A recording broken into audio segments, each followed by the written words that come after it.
Ahir zamanda olduğumuzu gösteren 4 işaret. 1. Birçok ölüm ve katliam olacak. Hadiste şöyle buyurulmuştur. Kıyamet yaklaşınca zaman kısalır, ilim kaldırılır, fitneler ortaya çıkar, cimrilik yaygınlaşır, ölüm olayları artar. 2. Kadınların sayısı erkeklerden çok fazla olacak. Hadiste şöyle buyurulmuştur. Kadınlar çoğalır, erkekler azalır. Öyle ki 50 kadına bir erkek düşer denilmiştir. 3. Faiz yaygınlaşacak. İnsanlar üzerine öyle bir zaman gelir ki herkes mutlaka faiz yer. Kim yemezse tozuna bulaşır. 4.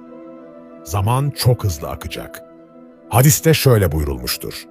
Kıyamete yakın zaman kısalır, yıl bir ay gibi, ay bir hafta gibi, hafta bir gün gibi, gün bir saat gibi, saat de bir kıvılcım gibi geçer.